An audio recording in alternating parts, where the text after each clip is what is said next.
Saygıdeğer izleyicilerimiz, geçtiğimiz hafta Almanya'nın Solingen kentinde bir Türk ailenin balkonuna Molotov kokteyli atıldı ve bu ailenin evi yakılmak istendi. Olaydan sonra polis biri 14 yaşında, biri de ona yardım eden 13 yaşında iki kafatasçıyı, iki tane hokkabazı, ırkçıyı yakaladı.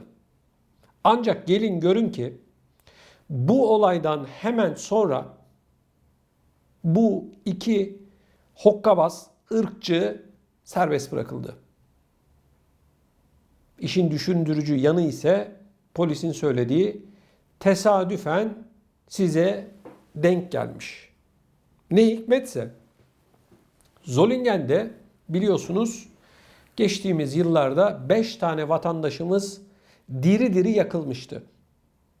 Tesadüf hep Türkleri buluyor. Değil mi? Tesadüfmüş. Bakın şimdi bununla ilgili olarak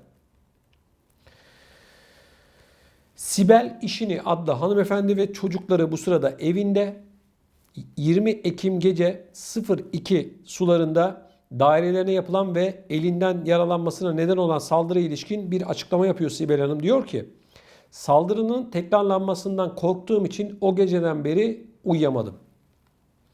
Ve çocuklarımı korumak için balkonda nöbet tuttum diyor. Olaydan sonra evlerinin yakınında üzerine kalemle gamalı hat çizilen bir maske bulduğunu ifade eden Sibel Hanım, maskeyi ilk gördüğümde kendilerine yönelik kundaklama girişimi olabileceğini dile getirdi. Maskenin olayla bağlantılı olabileceğini söyleyen Sibel Hanım, 3 çocuğu ile yaşadığını vurgulayarak gece mutfağı salona bağlayan kapının yanında oturduğunu, balkona içinde yanıcı madde bulunan şişe atıldığını gördüğünü söyledi. Birden ateş topu oluşunca kendini yere atarak hemen çocuklarını uyandırdığını ifade etti. Düşünebiliyor musunuz korkuyu? Yani evinizde oturuyorsunuz gece, balkonda bir alev topu oluşuyor. 14 yaşındaki saldırgan ile kendisine yardım eden 13 yaşındaki iki çocuğun önce yakalandıklarını, 2 saat sonra serbest bırakıldıklarını öğrendiğini belirten Sibel Hanım, bizi öldürme teşebbüsünde bulunuldu.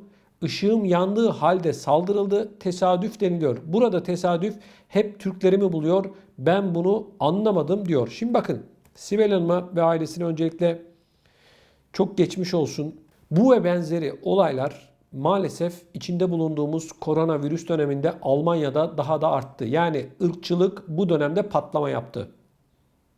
Hangi cesaretle ve daha 14 yaşında olan iki tane, hani çocuk bile demek istemiyorum, hokkabaz hangi kafayla bu Molotov kokteylini yaptı ve insanların evine attı?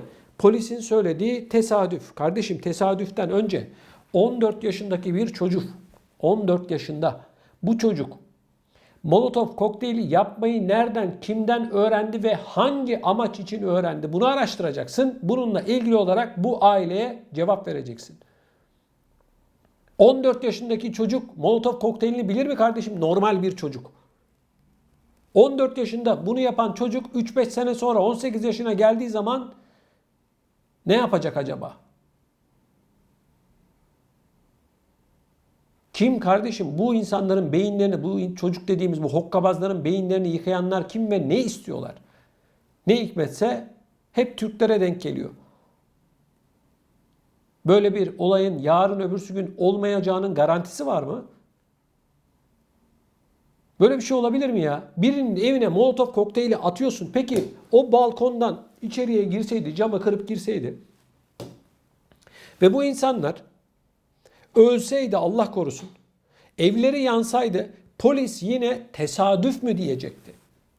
Çok merak ediyorum. Düşünsenize, aile olay, Allah korusun, başka bir arkadaşımızın, izleyicimizin başına gelsin. Evinizde oturuyorsunuz çoluk çocuğunuzla beraber. Camdan içeriye ya da balkona bir tane Molotov kokteyli düşüyor. Ve eviniz yanıyor. Polis de bu teşebbüste bulunan kişiyi yakaladıktan sadece 2 saat sonra serbest bırakıyor. Nerede kardeşim o zaman adalet? Nerede insan hakları, demokrasi? Yeri geldiğinde mangalda kül bırakmayan bu hokkabazlar, yok biz insan haklarının merkeziyiz, yok demokrasinin merkeziyiz, bizde böyle şeyler olmaz diyenler ve çoğu zaman da Türkiye'ye ders vermeye çalışan bu hokkabazlar işte Zolingen'de Sibel Hanım ve ailesinin çocuklarının başına gelen olayları gördünüz, anlattım. 14 yaşında bir çocuk Molotov kokteyli yapmayı kimden öğrendi kardeşim? Hangi amaç için? Bu insanlar yarın öbürsü gün, yani söylemek bile istemiyorum ama başlarına bir daha bir şey geldiği zaman ya da bu insanların ölmesini mi bekliyorsunuz kardeşim? 14 yaşındaki çocuğun anasını babasını önce çağıracaksın. Gel kardeşim buraya diyeceksin.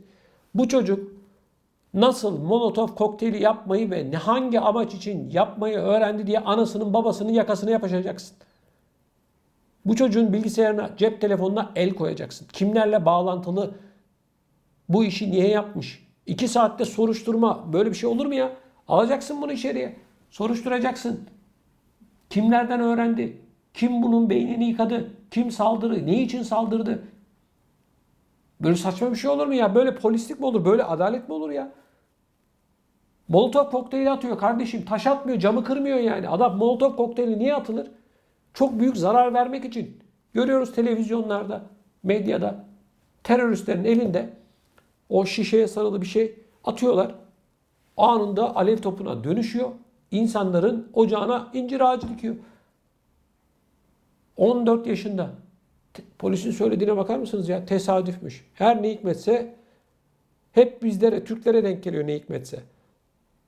Bakın Almanya'da resmi rakamlara göre günde polise ve adli makamlara yansıyan 3 tane her gün resmi olarak ırkçılık olayı var. Bugün de en az 100'dür arkadaşlar. Polise yansımıyor. İş yerinde, sokakta, otobüste, okulda, orada, burada, her yerde, hiç kimse kusura bakmasın, ırkçılık var. Bunu söylerken herkes ırkçı, bütün Almanlar ırkçı, Türkleri istemiyorlar, yabancıları, göçmenleri istemiyorlar demiyorum ben. Sakın beni yanlış anlamayın. Öyle Almanlar var ki bizleri çok seven insanlar. Ama içlerinde böyle maalesef kansızlar da var. Kusura bakmayın. Sen 3 tane çocuğun olduğu, yani Sibel Hanım'ın bu evine hangi cesaretle, hangi maksatla ve niçin kardeşim bu insanlar ne yapmışlar da evlerini yakmaya çalışıyorsun? Bu resmen insanları ölüme teşebbüstür, öldürmeye teşebbüstür. Cinayetten yargılayacaksın bunu. Molotov kokteyli atıyor kardeşim, taş atmıyor. Yani çocuklar ya da kapıda misket oynarken misketin tekini çocuklardan bir tanesi canı sıkılıp cama atıp cam kırılsın demiyor. Ne yapmış kardeşim bu insanlar? Suçu ne? Kim? Bakın Avrupa'da bulunan tüm vatandaşlarımızın tek bir amacı var. İnsanca yaşamak, çalışmak, üretmek, para kazanmak, çoluk çocuğuyla beraber mutlu, mesut bir şekilde hayatlarını idame ettirmek. 1961 yılında yapılan işçi anlaşmasıyla, yani bizim büyüklerimizin Almanya'ya gelmesinin ne amacı vardı? Tek bir amacı vardı. Para kazanmak, sonra Türkiye'ye dönmek, ev almak, tarla almak gibi. Çoluk çocuğuna bakmakta, ama ekonomik şartlar öyle bir noktaya getirdi ki bizim büyüklerimiz bir daha Türkiye'ye dönemediler. Ekonomik nedenlerden dolayı. İşte şu anda Almanya'da bulunanların hemen hemen hepsinin böyle bir hikayesi var. Bu insanlara ırkçılık yapmak, bu insanları Almanya'nın ekonomisine ya da diğer ülkelerin ekonomisine katkı sağlayan bu insanları istememezlik hangi ruh hali, hangi hastalıklı hal arkadaşlar? Bu ailenin suçu günahı ne kardeşim? Türklerin suçu günahı ne? Şu anda Almanya'da en kalabalık nüfusa sahip göçmenler Türkler, biliyorsunuz. Nedir kardeşim? Ne istiyorsunuz?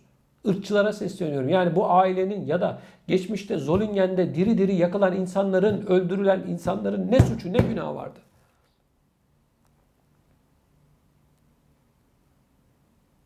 Almanlar herhalde dedelerinin mirasını ileriye taşımak istiyorlar. Anladınız siz ne demek istediğimi.